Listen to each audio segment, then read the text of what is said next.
7 years had passed since the night Melody Washington's voice was supposed to fill the Sacred Heart Pentecostal Church in Macon, Georgia. 7 years since the congregation gathered for what was meant to be the most important prayer vigil in the church's history. 7 years since she simply vanished into thin air, leaving behind only questions and a community forever changed. Before we continue, let us know where you're watching from, and don't forget to like this video and subscribe to the channel by clicking the icon in the bottom right corner of your screen. Now let's get into the story. The discovery came during what should have been a routine renovation. Workers tearing down the old wooden paneling behind the pulpit found something that would reignite a cold case and shatter the peace of a congregation that had finally begun to heal. A small digital recorder wrapped in plastic, hidden in a space so narrow that only someone with intimate knowledge of the church's construction could have placed it there. Detective Robert Hayes received the call on a Tuesday morning in March 2017, the same detective who had worked Melody's missing person case back in 2010, now graying at the temples and carrying the weight of too many unsolved mysteries. The voice on the other end belonged to Pastor James Mitchell, the same man who had reported Melody missing all those years ago. Detective Hayes, the pastor's voice trembled through the phone. We found something. Something that changes everything. About Melody Washington. The Sacred Heart Pentecostal Church stood on Mulberry Street like a beacon of hope in a neighborhood that had seen better days. Its red brick exterior and towering white steeple had welcomed generations of families seeking solace, community, and spiritual guidance. For 34-year-old Melody Washington, it had been her sanctuary since childhood, the place where her powerful voice first echoed through the rafters, and where she had found her calling as a gospel singer. Melody wasn't just any choir member. Her voice possessed a rare quality that could move even the most hardened hearts to tears. She had been the lead vocalist for the church's acclaimed gospel choir, Heaven's Messengers, and her solos during Sunday services regularly drew visitors from neighboring towns. Local recording studios had approached her multiple times, offering contracts that could have launched her into stardom, but Melody always declined. Her gift, she insisted, belonged to God and her community. The night of October 15, 2010, was supposed to be the culmination of months of preparation. The church had organized a special prayer vigil to support the community during a particularly difficult time. Several local families were facing foreclosure, unemployment was at an all-time high, and the neighborhood had been plagued by a series of break-ins that had left residents on edge. The vigil was meant to bring everyone together, to find strength in unity and faith. Melody had been scheduled to perform 3 songs that night, including a powerful rendition of How Great Thou Art that she had been rehearsing for weeks. The sanctuary was packed with nearly 200 people from the community, including members from other local churches who had come specifically to hear her sing. But when Pastor Mitchell stepped up to the microphone to introduce her, Melody was nowhere to be found. Her sister, Mia Allen, sat in the front pew, her face etched with worry as she scanned the crowd for any sign of her sister. Marcus Johnson, the church's music director, checked the small room behind the choir loft where Melody usually prepared before performances. The room was empty, but her purse sat on the wooden chair where she always placed it, her car keys still inside. The initial search was conducted by church members and volunteers from the community. They combed through every corner of the building, checked the parking lot, and walked the surrounding streets calling her name. It was as if she had simply evaporated into the night air. By midnight, when it became clear that this wasn't just a case of cold feet or a family emergency, Pastor Mitchell made the call that would change everything. 911, what's your emergency? I need to report a missing person. One of our church members, Melody Washington, has disappeared. Detective Hayes arrived at the church at 1:30 in the morning, his practiced eye immediately taking in the scene. The congregation had mostly dispersed by then, but several key members remained to provide statements. Mia Allen, barely holding back tears, explained that she had spoken to her sister just hours before the service. She was excited, Mia told the detective, her voice breaking. She said this was going to be her most important performance ever. She had been praying about it for weeks, asking God to use her voice to heal our community. She would never just leave. Never. The investigation that followed was thorough but frustrating. Melody's phone was found in her car, which remained parked in the church lot. There were no signs of struggle, no witnesses who saw anything unusual, and no indication that she had planned to leave. Her apartment showed no signs of disturbance, and her bank accounts remained untouched. It was as if she had simply ceased to exist. Pastor Mitchell, a man in his early 50s with kind eyes and a gentle demeanor, became the unofficial spokesperson for the family during those first crucial weeks. He organized search parties, coordinated with local media, and held special prayer services for Melody's safe return. His wife, Rebecca, worked tirelessly with Mia Allen to distribute flyers and maintain hope within the community. Melody is more than just our choir director, Pastor Mitchell told the local news station. She's a daughter to this congregation, a sister to every member of our church family. We won't stop looking until we find her. But as days turned into weeks and weeks into months, the active search began to wind down. The case remained open, but Detective Hayes had to admit that without new evidence or leads, there was little more that could be done. The community held memorial services, not for Melody's death, but for the loss of her presence in their lives. The last entry in Detective Hayes' case file, dated December 20th, 2010, read, "All leads exhausted. Case remains active but suspended. Pending new evidence. Subject, Melody Washington, 34, gospel singer, disappeared from Sacred Heart Pentecostal Church on October 15, 2010. No foul play suspected, but circumstances remain highly unusual." Chapter 2. Echoes of the Past. The years following Melody's disappearance transformed the Sacred Heart Pentecostal Church in ways both visible and invisible. The choir, once the pride of the congregation, struggled to find its voice without their lead singer.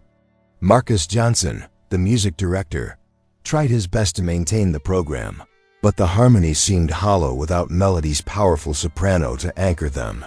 Mia Allen never missed a Sunday service, sitting in the same front pew where she had waited for her sister that fateful night. She had become something of a guardian of Melody's memory, organizing annual memorial services and keeping her sister's story alive in the community. But as the years passed, even Mia began to show signs of the toll that the uncertainty had taken. On her dot, Pastor Mitchell aged visibly during those 7 years. The jovial man who had once filled the pulpit with energy and hope now carried himself with the weight of unanswered prayers. His sermons, while still inspiring, often touched on themes of loss, faith in the face of uncertainty, and the mysterious ways of God's plan. Some members of the congregation whispered that he blamed himself for Melody's disappearance, though he never spoke of it directly. Detective Hayes had retired from the force in 2015, but he never stopped thinking about the Melody Washington case. It remained one of his most perplexing unsolved mysteries, the kind that haunted experienced investigators long after they turned in their badges. He had kept copies of all the case files in his home office, occasionally reviewing them in the hope that fresh eyes might spot something he had missed. The decision to renovate the church came in early 2017, prompted by structural issues that had been developing for years.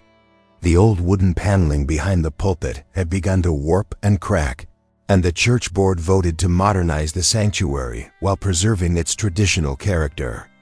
The renovation was seen as a symbol of renewal, a way to honor the past while embracing the future. Elder Thomas Crawford, a man who had served the church for over 40 years, oversaw the renovation project. He had been one of the original board members who had hired Pastor Mitchell, and he remembered when Melody first joined the choir as a teenager. Crawford was known for his attention to detail and his deep knowledge of the church's history, making him the natural choice to ensure that the renovation respected the building's heritage. The work began on a Monday morning in March, with a crew of local contractors who had been members of the church for decades. They started with the most visible repairs, replacing worn carpet and updating the sound system. The plan was to work their way systematically through the sanctuary, saving the area behind the pulpit for last since it would require the most delicate work. It was Tommy Rodriguez, a young electrician whose family had attended Sacred Heart for 3 generations, who made the discovery. He was running new wiring behind the pulpit when his drill hit something unexpected. Instead of the solid wood he expected, there was a hollow space that hadn't appeared on any of the church's architectural plans. "Elder Crawford," Tommy called out, his voice echoing in the empty sanctuary. "You need to see this." The hidden compartment was small, barely large enough to hold a shoebox, but it had been carefully constructed to be invisible from the outside. Someone with considerable skill and intimate knowledge of the church's construction had created this hiding place. Inside, wrapped in multiple layers of plastic and sealed with electrical tape, was a small digital recorder. Elder Crawford's hands trembled as he held the device. His first instinct was to call Pastor Mitchell, but something made him hesitate. The recorder was clearly old, probably from around 2010 based on its design. The date of its manufacture meant it could very well be connected to Melody's disappearance. "Tommy," Crawford said, his voice barely above a whisper, "I need you to stop what you're doing and not mention this to anyone else. Can you do that for me?"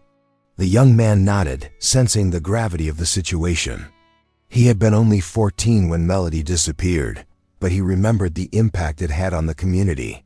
His own mother had been part of the search parties, and his family had never stopped praying for answers. Elder Crawford took the recorder to his office in the church's administrative building, a small structure adjacent to the main sanctuary. His hands shook as he examined the device, looking for any external markings or clues about its contents. The recorder was a basic model, the kind that could be purchased at any electronics store, but it appeared to be in good condition despite its years of hiding. The battery was long dead, but Crawford found a compatible charger in the church's supply closet. As the device powered up, he found himself holding his breath. The display showed that it contained one recording, dated October 15th, 2010, the night Melody disappeared. Crawford knew he should call the police immediately, but something compelled him to listen first. Maybe it was his protective instincts toward the church, or perhaps it was the hope that the recording might contain nothing more than a practice session or personal notes. Either way, he plugged in a pair of headphones and pressed play. The first few seconds contained only the ambient sounds of the church, the hum of the air conditioning system, the distant murmur of voices from the sanctuary where the congregation was gathering for the prayer vigil. Then, clear as day, came Melody's voice. "If anyone finds this recording, it means something has happened to me. I pray to God that I'm wrong about what I've discovered, but I can't stay silent anymore. The people of this congregation deserve to know the truth." Crawford's heart hammered in his chest as he listened to the woman who had been like a daughter to him. Her voice was steady but filled with emotion, and he could hear the weight of whatever burden she was carrying. "I've been keeping secrets for too long, thinking I was protecting people I care about. But I realize now that my silence has only made things worse. Tonight, after the vigil, I'm going to confront them. I'm going to demand that they stop what they're doing and make things right." The recording continued for several more minutes, but Crawford found himself unable to process the words. His mind was reeling from the implications of what he had heard. Melody hadn't just disappeared. She had been planning to expose something significant enough that she felt the need to hide a recording as insurance. With trembling fingers, he reached for his phone and dialed Detective Hayes' number. The retired detective had given his personal contact information to the church leadership years ago, asking them to call if anything new ever came to light. "Detective Hayes," the familiar voice answered on the third ring. "Detective, this is Thomas Crawford from Sacred Heart Pentecostal. I think you need to come to the church right away. We found something that changes everything about Melody Washington's disappearance." The silence on the other end of the line stretched for several seconds before Hayes responded. "I'll be there in 20 minutes. Don't touch anything else, and don't let anyone else hear whatever you found." Chapter 3, Voices from the Grave. Detective Hayes arrived at Sacred Heart Pentecostal Church with the same methodical approach that had defined his career. Despite being retired, he carried himself with the authority of someone who had spent decades unraveling the truth from webs of deception. Elder Crawford met him at the side entrance, his face pale and his hands still trembling from what he had discovered. "Before we listen to this together," Crawford said, leading Hayes to his office, "I need you to understand something. This church has been my life for 40 years. These people are my family. Whatever we're about to hear, it's going to change everything." Hayes nodded, his expression grave. He had seen enough cases to know that the most devastating revelations often came from the places where people least expected them. Sacred institutions, trusted leaders, and close-knit communities could harbor secrets as dark as any criminal organization. The recorder sat on Crawford's desk like a small black box of truth waiting to be opened. Hayes examined it carefully, noting the date and model, before asking Crawford to replay the recording from the beginning. As Melody's voice filled the small office, Hayes found himself transported back to that night 7 years ago when he had first walked through the church's doors to investigate her disappearance. "If anyone finds this recording, it means something has happened to me," Melody's voice began, clear and resolute despite the tremor of emotion beneath her words. "I pray to God that I'm wrong about what I've discovered, but I can't stay silent anymore. The people of this congregation deserve to know the truth." Hayes listened intently, his trained ear picking up background sounds and vocal inflections that might provide clues about when and where the recording was made. The ambient noise confirmed that it had been recorded inside the church, probably in the small preparation room behind the choir loft where Melody usually spent time before services. "For the past 6 months, I've been noticing things that didn't add up," Melody continued. "Money appearing in church accounts that wasn't there before. Expensive purchases that couldn't be explained by our regular donations. New cars and home improvements that seemed beyond what our leadership could afford. On their salaries." Crawford's face grew paler with each revelation. As one of the church's financial overseers, he knew that the budget was carefully managed and that every expense was documented and approved by the board. If Melody had discovered financial irregularities, it meant that someone had been very careful to hide them from the other leadership. "At first, I thought maybe there was a wealthy anonymous donor that I didn't know about," Melody's voice continued. "But then I started paying closer attention to the meetings that happened after regular services. The ones where certain members would stay behind and talk in hushed voices. The ones where I wasn't invited, even though I was supposed to be part of the inner circle." Hayes pulled out a notebook and began writing, his years of experience automatically cataloging the information for follow-up investigation. Financial crimes were often at the heart of missing person cases, and he had learned never to underestimate the lengths people would go to protect their secrets. "I started documenting everything I could," Melody said, her voice growing stronger with resolve. "I took pictures of bank statements that were left out during meetings. I wrote down license plate numbers of cars that showed up for these secret gatherings. I even followed Pastor Mitchell and Elder Crawford one night when they left together after everyone else had gone home." Crawford's sharp intake of breath was audible in the small office. Hayes looked at him with questioning eyes, but the older man's face showed only confusion and disbelief. Whatever Melody had discovered, it was clear that Crawford himself was not aware of the full scope of the situation. What I found that night changed everything, Melody continued. They went to a warehouse on the outskirts of town, the old Murphy building that's been empty for years.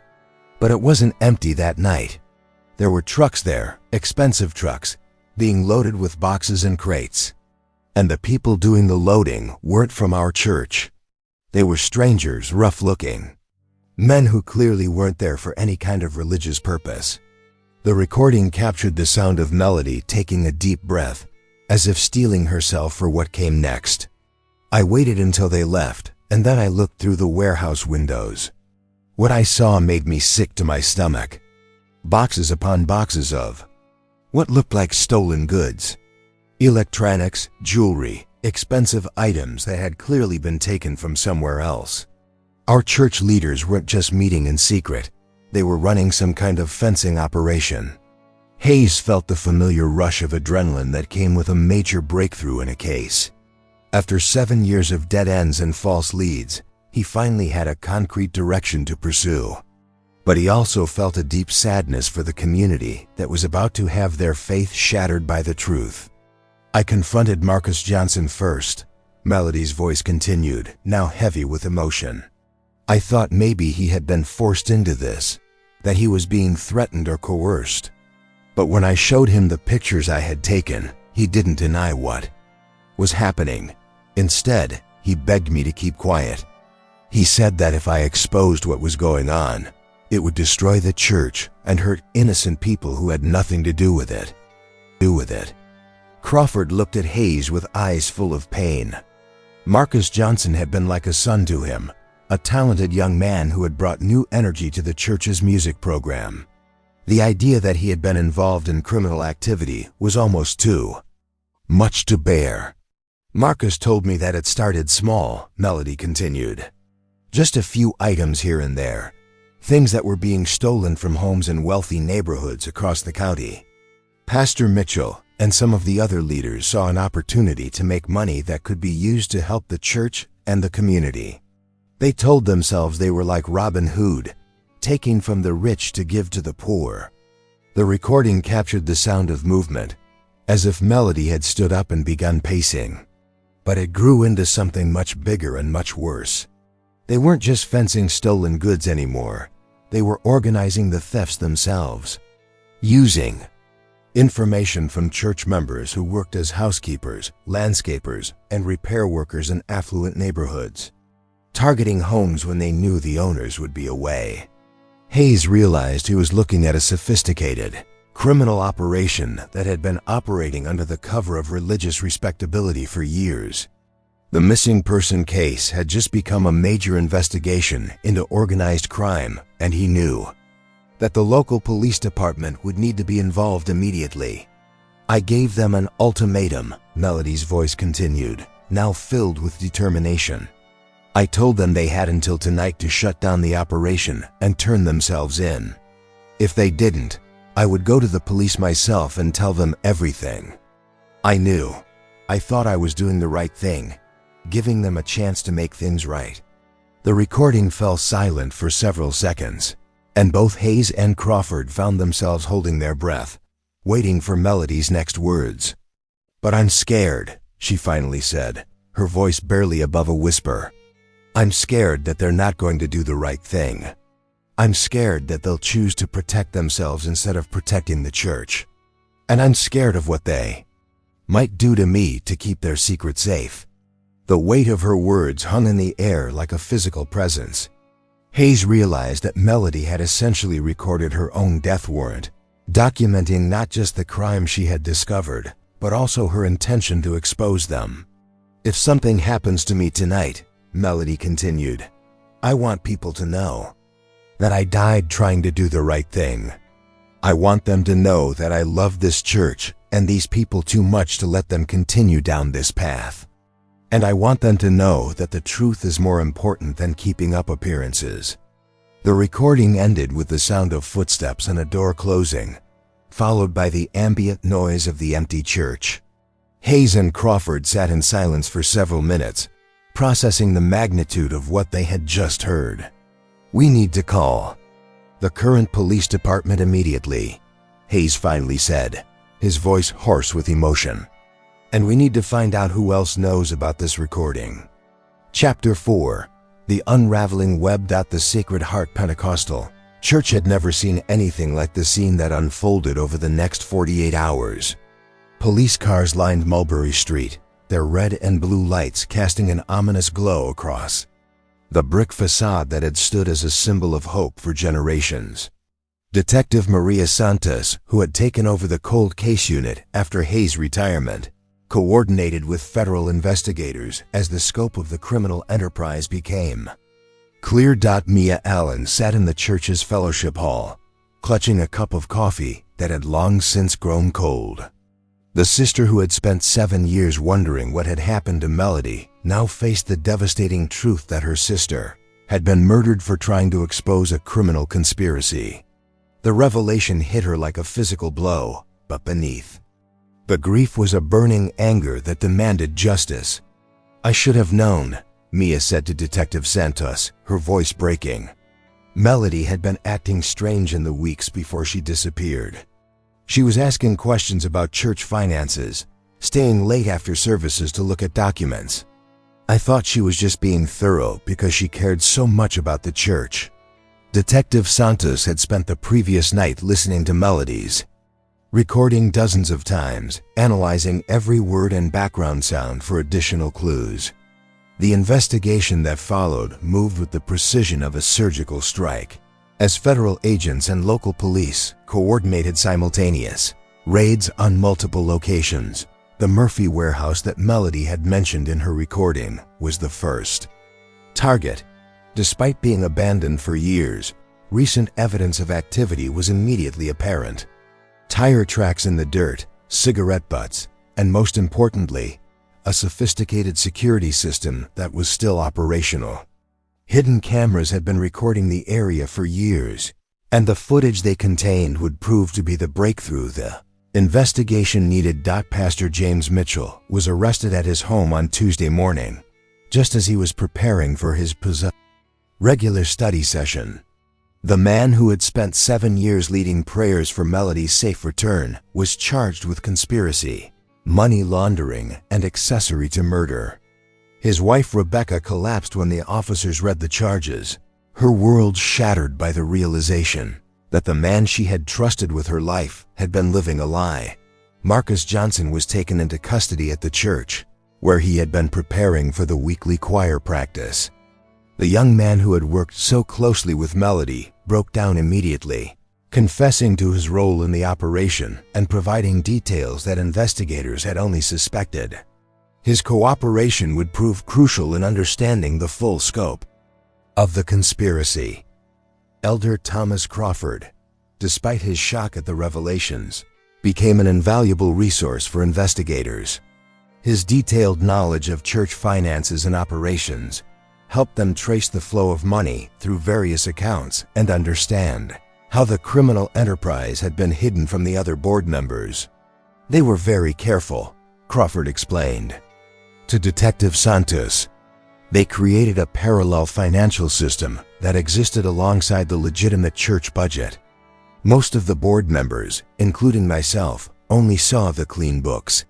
The real money was being moved through accounts that we didn't even know existed." The investigation revealed that the criminal operation had been running for over 3 years before Melody discovered it. What had started as a small-scale fencing operation had evolved into a sophisticated network that included burglary crews, corrupt officials, and a money laundering system that used the church's legitimate activities as cover. The wealthy neighborhoods of Macon and surrounding counties had been systematically targeted using information gathered from church members who worked in domestic and service positions. Home security systems were disabled, schedules were monitored, and thefts were timed to coincide with family vacations and business trips. Detective Hayes, despite his retirement, was brought in as a consultant on the case. His familiarity with the original investigation and his relationship with the church community made him invaluable. in understanding the personal dynamics that had led to the tragedy. Melody was in an impossible position, Haas explained to the media during a press conference. She discovered that people she trusted, people she considered family, were involved in serious criminal activity. She tried to handle it internally, giving them a chance to make things right, but that decision ultimately cost her her life. The warehouse security footage provided the most damning evidence against the conspirators. Cameras had captured not only the ongoing criminal activities, but also the confrontation between Melody and the church leaders on the night she disappeared. The footage showed her arriving at the warehouse around midnight, clearly distressed and carrying a folder of documents. What followed was a heated argument between Melody and three men who were later identified as Pastor Mitchell, Elder Crawford's son David, who had been secretly involved in the operation, and a local criminal named Rico Valdez, who had been coordinating the burglary crews. The confrontation escalated quickly, and the footage showed Melody being forcibly restrained when she tried to leave. The final moments of Melody Washington's life were captured in grainy black and white, but the audio quality was clear enough to hear her final words. "You're not going to get away with this. People will look for me. They'll find out what you've done." The response from David Crawford was chilling in its casualness. "Not if they never find you." The search for Melody's remains began immediately, focusing on areas around the warehouse and properties connected to the conspirators. It was Rico Valdez, facing life in prison, who finally broke and led investigators to a remote location 30 miles outside Macon, where Melody's body had been buried. The discovery brought a mixture of relief and renewed grief to the community. After 7 years of not knowing, there was finally closure, but it came at the cost of everything they had believed about their church and their leaders. Mia Allen was present when Melody's remains were recovered, standing at a distance as forensic teams worked with the same careful attention to detail that her sister had shown in documenting the crimes that led to her death. The investigation had revealed that Melody had been even more thorough than anyone realized, maintaining detailed records that were found hidden in her apartment and which provided additional evidence against the conspirators. "She was always the smart one," Mia said, tears streaming down her face. "Even when she was scared, even when she knew she was in danger, she was thinking about protecting other people. She documented everything because she wanted to make sure the truth would come out, even if something happened to her." The ripple effects of the investigation extended far beyond the immediate conspirators. Several businesses and individuals who had unknowingly purchased stolen goods faced legal consequences. Insurance companies reopened dozens of theft cases that had been closed years earlier, and the federal investigation expanded to include similar operations in other states, revealing a network of criminal activity that spanned the entire Southeast. But perhaps the most devastating impact was on the Sacred Heart Pentecostal Church itself. The congregation, already struggling with the loss of Melody, now faced the complete destruction of their trust in their leadership. Many members left to find new churches, while others questioned their faith entirely. Elder Thomas Crawford, cleared of any wrongdoing but devastated by his son's involvement, made the difficult decision to step down from his leadership position. At 75 years old, he felt too old and too heartbroken to help rebuild what had been destroyed. "I keep thinking about all the signs I missed," he told Detective Santos. David had been acting strange for months, but I attributed it to stress from his job. "I never imagined he was involved in something like this. I never imagined any of them were capable of murder." The trial preparations began immediately, with prosecutors confident that they had enough evidence to secure convictions for all the major players. The recording that Melody had hidden behind the pulpit would be the centerpiece of their case, her voice literally speaking from beyond the grave to ensure that justice was served. But even as the legal system prepared to hold the conspirators accountable, the community struggled with deeper questions about trust, Faith and the nature of evil that could hide behind the facade of righteousness. Chapter 5. The Weight of Truth. The Trial of the Sacred Heart Pentecostal Church Conspiracy. Began on a humid Monday morning in July 2018, nearly 8 years after Melody Washington's disappearance.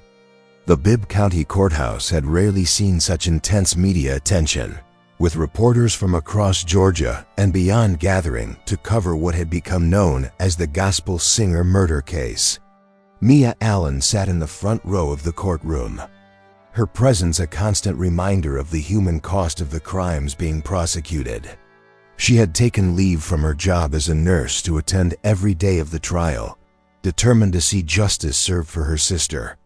The years of uncertainty had aged her, but she faced the proceedings with a strength that impressed everyone who met her. District Attorney Patricia Williams opened the case with a presentation that laid out the scope of the criminal enterprise in devastating detail. The operation had generated over $2 million in stolen goods and laundered money during its 3-year run, with the profits being split between the conspirators and used to fund various church projects that had enhanced their reputations as devoted religious leaders. "Ladies and gentlemen of the jury," Williams began, her voice carrying the weight of moral authority, "this case is about more than theft and murder. It's about the ultimate betrayal of trust. These defendants didn't just steal property, they stole the faith and innocence of an entire community. And when Melody Washington threatened to expose their crimes, they stole her life." The prosecution's case was built around 3 key pieces of evidence: Melody's hidden recording, the warehouse security footage, and the detailed financial records that investigators had recovered from multiple locations. Each piece of evidence supported the others, creating an unshakable foundation that painted a clear picture of conspiracy and murder. Pastor James Mitchell, once the respected leader of a thriving congregation, sat at the defendant's table looking like a broken man. His attorney, a prominent criminal defense lawyer from Atlanta, had advised him to take a plea deal, but Mitchell had refused, insisting on his innocence despite overwhelming evidence to the contrary. "My client is a man of God who dedicated his life to serving others," Mitchell's attorney argued during opening statements. "Yes, he made mistakes in judgment, but he never intended for anyone to be harmed. The death of Melody Washington was a tragic accident, not a premeditated murder." The defense strategy became clear as the trial progressed. They would acknowledge the financial crimes, but argue that Melody's death was unintentional, the result of a confrontation that got out of hand rather than a deliberate act of murder. It was a strategy that required them to throw the other conspirators under the bus, painting Mitchell as a naive religious leader who was manipulated by more sophisticated criminals. Marcus Johnson had already accepted a plea deal in exchange for his testimony against the others. The young music director, once seen as a rising star in the church community, now faced the courtroom as a key witness for the prosecution. His testimony provided crucial details about how the operation worked and how Melody had discovered their activities. "She started asking questions about the new sound system we had purchased," Johnson testified, his voice barely audible as he avoided eye contact with Mia Allen. "The cost was much higher than what we had budgeted, and she wanted to know where the extra money had come from. I tried to deflect her questions, but Melody was too smart. She kept digging until she found the truth." The most damaging testimony came from Rico Valdez, the career criminal who had organized the burglary crews. Facing life in prison without the possibility of parole, Valdez had decided to cooperate fully with prosecutors in exchange for a slightly reduced sentence. His testimony revealed the cold calculation that had gone into Melody's murder. "She showed up at the warehouse that night with a folder full of papers," Valdez testified. "Photos, bank statements, everything. She said she was going to the police if we didn't shut down the operation immediately." Mitchell and Crawford's son, they were panicking, talking about how they could convince her to keep quiet. Valdez's testimony was difficult to listen to, but it provided crucial details about the final moments of Melody's life. According to his account, the confrontation had started as an attempt to negotiate with her, but it quickly became clear that she was not going to be dissuaded from exposing their crimes. She kept saying that the people of the church deserved to know the truth, Valdez continued. She said that she couldn't live with herself if she stayed quiet and let innocent people continue to be hurt by what we were doing. That's when David Crawford said that maybe she didn't have to live with it at all. The warehouse security footage was played for the jury multiple times, each viewing more painful than the last.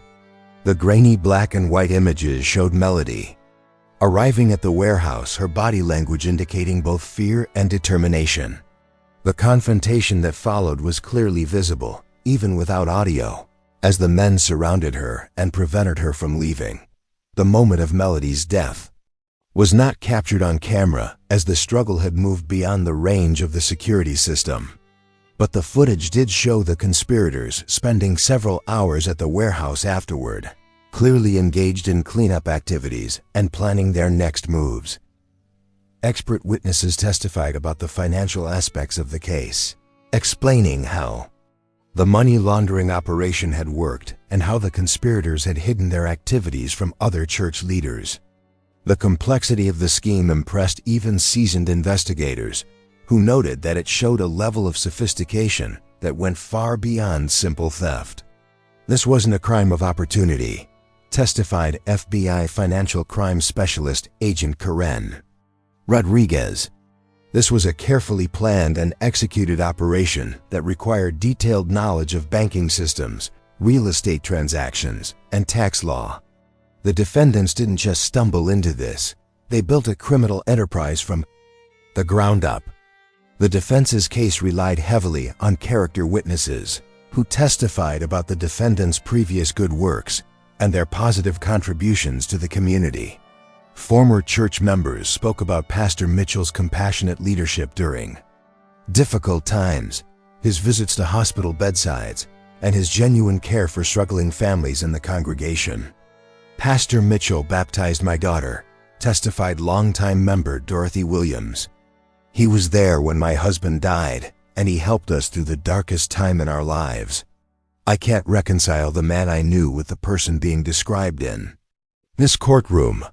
But the prosecution effectively countered these character testimonies by pointing out that the defendants' good works had been funded, at least in part, by the proceeds of their criminal activities. The new playground at the church, the scholarship fund for local students, even some of the charitable donations to struggling families, all had been tainted by stolen money. David Crawford, Elder Thomas Crawford's son, presented a different picture during his testimony.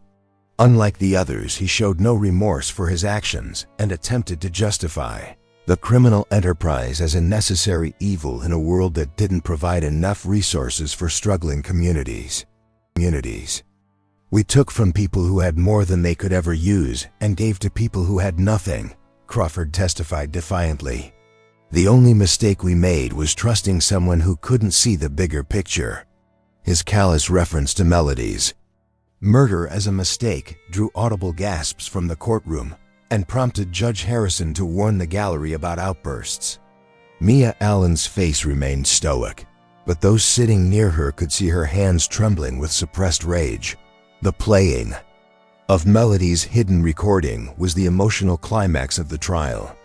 Her voice, preserved for 7 years behind the church pulpit, filled the courtroom with an eerie sense of presence. As the jury listened to her methodical documentation of the crimes and her growing fear for her safety, several jurors were visibly moved to tears. "If something happens to me tonight," Melody's voice said through the courtroom speakers, "I want people to know that I died trying to do the right thing. I want them to know that I love this church and these people too much to let them continue down this path." The impact of hearing Melody speak from beyond the grave was profound.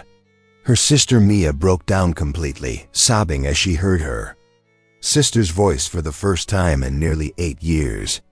Even some of the defendants appeared shaken by the recording. with Marcus Johnson openly weeping at the prosecution table. The prosecution's closing argument was delivered by District Attorney Williams herself, who had decided that the case was too important to delegate to another prosecutor. Her presentation tied together all the evidence in a narrative that showed not just what had happened, but why it mattered to the broader community. Melody Washington was murdered because she refused to compromise her principles, Williams told the jury. She could have stayed quiet and continued to benefit from the stolen money that was flowing through her church. She could have looked the other way and pretended not to see what was happening. But she chose to stand up for what was right, even though she knew it might cost her everything. The defense's closing argument attempted to humanize the defendants and emphasize the unintentional nature of Melody's death. They portrayed the conspirators as fundamentally good people who had made terrible decisions, but who had never intended for anyone to be killed. These are not hardened criminals, argued Mitchell's attorney. These are people who devoted their lives to serving others and who made catastrophic errors in judgment. They deserve punishment for their crimes, but they don't deserve to be branded as cold-blooded murderers. The jury deliberated for 3 days, carefully reviewing the mountain of evidence that had been presented during the 6-week trial. Their verdict, when it came, was swift and comprehensive.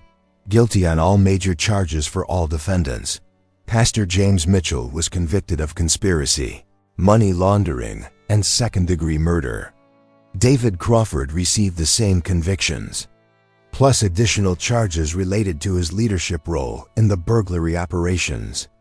Rico Valdez, despite his cooperation, was convicted of first-degree murder and conspiracy, charges that would keep him in prison for the rest of his life. The sentencing phase of the trial provided an opportunity for victim impact statements, and Mia Allen's testimony was the most powerful moment of the entire proceedings. Standing at the podium where she had once watched her sister perform, she addressed not just the defendants, but the entire community that had been torn apart by their crimes. "My sister Melody had the most beautiful voice I've ever heard," Mia began, her voice steady despite the tears streaming down her face. But her greatest gift wasn't her singing. It was her courage to speak the truth, even when that truth was dangerous. You silenced her voice, but you couldn't silence her message. Justice has finally been served. Chapter 6. Songs of Remembrance. 5 years after the trial, the Sacred Heart Pentecostal Church still stood on Mulberry Street, but it bore little resemblance to the thriving congregation that had once gathered within its walls. The membership had dwindled to fewer than 50 regular attendees, mostly older members who had nowhere else to go and younger families who had joined after the scandal, drawn by reduced expectations and a sense of mission to rebuild something. Pure from the ashes of corruption, Pastor Samuel Roberts, a soft-spoken man in his 40s who had been called to lead the healing process, conducted services in a sanctuary that seemed too large for the small congregation. The new wooden paneling behind the pulpit had been installed with a memorial plaque honoring Melody Washington, and her photograph sat permanently on the piano where Marcus Johnson had once led the choir. The annual Melody Washington Memorial service had become the most important event on the church calendar, drawing former members and community supporters who wanted to honor her memory and the principles she had died defending. Mia Allen always spoke at these services, sharing stories about her sister's life and her unwavering commitment to truth and justice. Melody would be amazed by what has grown from her sacrifice, Mia told the gathering during the 2023 memorial service. The Melody Washington Foundation has provided college scholarships to over 30 young people from our community. The transparency requirements that were implemented in churches across Georgia have prevented other congregations from experiencing what we went through. Her voice is still changing lives, just in a different way than any of us expected. Detective Hayes, now in his 70s, had written a book about the case titled The Voice Behind the Pulpit, a true story of faith, corruption, and justice. The proceeds from the book were donated to the Melody Washington Foundation, and Hayes frequently spoke at law enforcement conferences about the importance of taking missing person cases seriously, regardless of how mysterious they might seem. Melody Washington case taught me that the most dangerous criminals are often the ones we trust the most. Hayes would tell audiences of police officers and detectives. They hide behind respectability and use our assumptions about good people to cover their crimes. If we had looked more carefully at the church's finances during the original investigation, we might have discovered the truth much sooner. The Murphy warehouse where Melody had been murdered was eventually demolished, and the city of Macon turned the site into a small park with a memorial garden. The Melody Washington Peace Garden featured a walking path lined with flowers that bloomed year-round, and a small amphitheater where local gospel groups performed free concerts on Sunday afternoons. Marcus Johnson had served 3 years in prison before being released on parole. He had spent his incarceration participating in victim impact programs and working with prison ministries to find some path toward redemption. Upon his release, he had moved to another state and found work as a music teacher in a public school, far from the church world that had been his passion and his downfall. He had written a letter to Mia Allen every year since his release, always expressing his remorse and asking for forgiveness that he knew he might never receive. Mia had never responded to the letters, but she had kept them all, perhaps hoping that someday she would find the strength to offer the forgiveness that her sister would have wanted her to give. Pastor James Mitchell had died in prison in 2021, 3 years into his 25-year sentence. His death from a heart attack was attributed to the stress and guilt that had consumed him since his conviction. His wife Rebecca had divorced him before the trial ended and had moved back to her hometown in South Carolina, where she worked as a nurse and tried to rebuild her life away from the shadow of the scandal. David Crawford was serving a life sentence without the possibility of parole, having been classified as the ringleader of the operation due to his role in organizing the burglary cruise and his callous attitude toward Melody's murder. His father, Elder Thomas Crawford, had never visited him in prison, unable to reconcile his love for his son with his horror at what his son had become. Rico Valdez had been killed in prison in 2019, the victim of violence that was common in the maximum security facility where he was housed. His death closed the final chapter on the criminal enterprise that had destroyed so many lives, but it also ensured that some secrets about the operation's full scope would never be revealed. The investigation had ultimately uncovered connections to similar operations in Alabama, South Carolina, and Florida, leading to dozens of additional arrests and the recovery of millions of dollars in stolen property.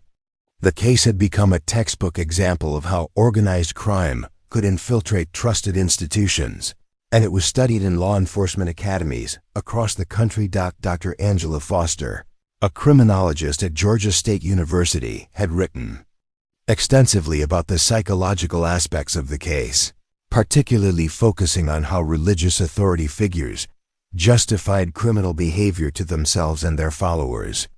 The Sacred Heart case demonstrates how easily good intentions can be corrupted when people convince themselves that the ends justify the means. Dr. Foster wrote in her analysis, "The defendants genuinely believed they were helping their community, and that belief allowed them to rationalize increasingly serious crimes until they reached the point of murder."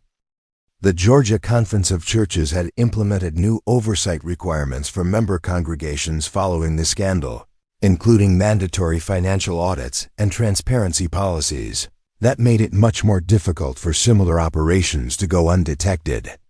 The changes had been controversial among some church leaders who felt they represented an intrusion into religious autonomy, but they had been strongly supported by congregations that had learned the hard way about the importance of accountability. Mia Allen had become a prominent advocate for these reforms, speaking at conferences and serving on committees that worked to prevent church financial abuse. Her sister's story had given her a platform to push for changes that she hoped would protect other communities from experiencing similar tragedies. Trust is sacred, Mia often said during her presentations. When religious leaders abuse that trust, they don't just hurt individuals, they damage people's faith in institutions that are supposed to provide comfort and guidance during the most difficult times in their lives. We have a responsibility to make sure that never happens again. The small digital recorder that had preserved Melody's final testimony was now housed in the Georgia State Archives, where it served as evidence in ongoing appeals and as a historical artifact documenting one of the state's most significant criminal cases. Researchers and journalists occasionally requested access to the recording, but Mia Allen had to approve each request, ensuring that her sister's voice was treated with the respect and dignity she deserved. On quiet Sunday afternoons, when the memorial services were over and the crowds had gone home, Mia would sometimes sit alone in the Sacred Heart Sanctuary, surrounded by the ghosts of better times and the echoes of her sister's voice. The church was different now, smaller and sadder, but it was also honest in a way it hadn't been for years before Melody's death. "I think she would be proud of what we've built from the wreckage," Mia would whisper to the empty pews. "Not the church, that's still broken and may never fully heal, but the truth. She died for the truth, and the truth has made us free, just like she always said it would." The last entry in Detective Hayes' case file, written on the 10th anniversary of Melody's disappearance, read, "Case closed, justice served." But the real victory belongs to a woman who chose to speak the truth, even when she knew it would cost her everything. Her voice continues to echo in the lives she's touched and the changes she's inspired. Some stories end with death, but this one ends with legacy. As the sun set through the stained glass windows of Sacred Heart Pentecostal Church, casting colored light across the memorial plaque that bore Melody Washington's name, her presence seemed to fill the sanctuary one more time. Not as a ghost or a spirit, but as an example of courage that continued to inspire anyone who heard her story. The criminal conspiracy that had taken her life was finished, its participants either dead or imprisoned. But the principles she had died defending, truth, justice, and the protection of innocent people, lived on in the work of those who had been touched by her sacrifice. Melody Washington's voice had been silenced, but her song continued to play in the hearts of those who refused to let her death be in vain. And in a world that often rewarded silence and complicity, that song of courage and truth was perhaps the most beautiful gospel music of all. This case reminds us of the importance of standing up for what is right, even when it comes at great personal cost. Melody Washington's courage in the face of corruption and her ultimate sacrifice for the truth serve as an inspiration to all of us to value integrity above comfort and justice above convenience. Her voice may have been silenced, but her message continues to resonate in the lives of those who choose to speak truth to power. If this story touched you, please like this video and subscribe to our channel for more true stories that matter. Remember that every voice raised for justice makes a difference, and every person who chooses truth over silence helps build a better world for all of us.